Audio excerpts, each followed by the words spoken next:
اور مضبوط کریں، لیکن ہاں مسلمان دعا کرتے ہیں لیکن عمل نہیں کرتے ہیں۔ شیطان کو بد دعا دیجیے گا، شیطان پریشان نہیں ہوں گے، لیکن عمل کیجیے گا تو شیطان پریشان ہوں گے۔ بڑی پوائنٹ کی بات ہے، اگر آپ شیطان کو بد دعا دیں گے شیطان کو کچھ ہونے والا نہیں ہے، لیکن وہی شیطان آپ کو نماز سے روکے گا، وہی شیطان آپ کو روزہ سے روکے گا، وہی شیطان آپ کو اچھی بات کرنے سے روکے گا۔ اگر آپ کر لیتے ہیں تو شیطان کے دماغ میں کھجلی آ جائیں گے اور وہ کھجلاتے کھجلاتے وہاں سے نکل جائیں گے، وہ فرار ہو جائیں گے۔ اس لیے میرے پیارے ساتھیوں، اللہ کے رسول صلی اللہ علیہ وسلم نے فرمایا تھا، اے لوگو لا تترکوا الصلاۃ مکتوبۃ متعمدا، کہ جان بوجھ کر کبھی فرض نماز نہ چھوڑنا، اور ہاں فمن ترکہا متعمدا، جس نے جان بوجھ کر فرض نماز چھوڑ دی، فقط بریت منہ الذمہ، اللہ کے ذمے میں نہیں ہے کہ اللہ اس بندے کا خیال رکھے، اللہ کے ذمے میں نہیں ہے کہ اللہ اس بندے کا خیال رکھے، اس کی پرواہ کرے۔ اللہ کے ذمے میں نہیں ہے کہ اللہ اس بندے کا پرواہ کرے، خیال کرے۔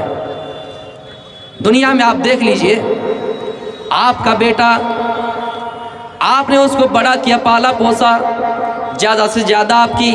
4 اولاد ہے، 3-4 بیٹا ہے، آپ نے ان کے پیچھے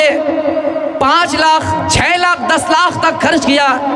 لیکن وہی بیٹا اگر چھوڑ کے بھاگ جاتا ہے یا پھر آپ کی بات نہیں مانتا ہے، آپ کے اندر غیرت آ جاتی ہے، میں نے اس کو بڑا کیا، میں نے اس کو پالا، میرے نطفے سے وہ پیدا ہوا، میرا خون اس کے جسم میں دوڑ رہا ہے، آپ کو غیرت آتی ہے اور آپ اس بیٹے سے نفرت کرنے لگتے ہیں۔ لیکن میرے پیارے ساتھیوں، اس اللہ کے بارے میں یاد کیجئے جس نے سارے جہاں کو پیدا کیا، پوری کائنات کو پیدا کیا، اور وہی بندہ اللہ کی نہ سنے، اللہ کو چھوڑ کے غیر اللہ کو مانے، اللہ کو چھوڑ